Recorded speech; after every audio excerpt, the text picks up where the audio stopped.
My names are Isaac Ibrahim Yusuf from Nile University.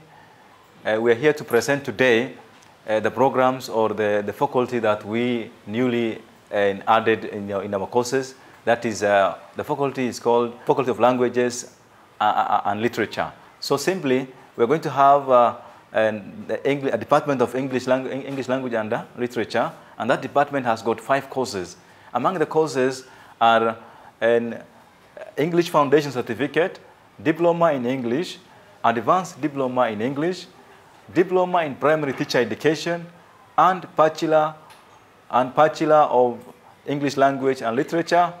And at the same time, and if we try to elaborate further in Somali, haddaan ku sharaxno intaasi Somali, jaamacadda Nile waxay soo kordhisay kulliyad la yiraahdo kulliyadda luqadaha iyo sugaanta.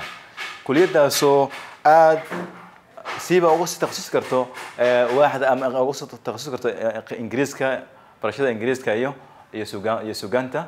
Halka waxaa jira marka jaamacadda inay bixinayso ama soo kordhisay 5 koorso. 5taas koorso waxaa ka mid ah koorsada English Foundation Certificate ama asaaska shahaadada ku siin karto asaasiga Ingiriiska ku baran karto oo taasoo ku baran karto 3 bilood lana heli kara اسبوعي شنت مالين wax barto iyo ama weekends oo sida khamiista jimcada taasi waxa weeyaan koorso baxayo 3 bilood aad heli karto shahaada oo baran karto English Foundation Certificate wax la yiraahdo waa koorsaha koowaad. Koorsaha xiga waxa weeyaan waa Diploma in English. Koorsaha asaga wuxuu socon doonaa 6 bilood kaasoo asan la heli kara isbuuclaha ama maalmaha iskuulada jaamacada xiran yihiin ama maalmaha jaamacada ay socdaan.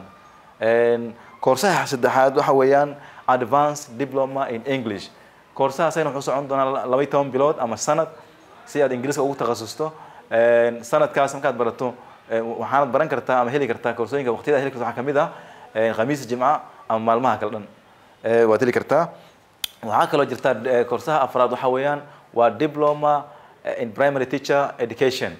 waxa weeyaan waa koorso lagu barayo macallimiinta dugsiga hoose dhexe inay ku takhasusaan sida wax loo baro ardayda, taasoo marka ka saacida lagu baran karo 18 bilood ama sanad iyo bar oo macallinka ku noqon karo macallin takhasus ah oo bari kara Ingiriiska ardayda si fiican u bari kara sanad iyo barna baran karo. Koorsaha ugu dambeeya waxay tahay oo shanaad wuxuu yahay Bachelor of English Language and Literature oo ah shahaadada koowaad lagu qaado lagu takhasusayo Ingiriiska kaasoo socon doona 3 sano lana heli kara maalmaha khamiis jimca la heli karo, weekends la heli karo ama part time si loo taqaanaan, ama la heli karo full time oo ah maalmaha kale aan ka ahayn khamiis jimcada.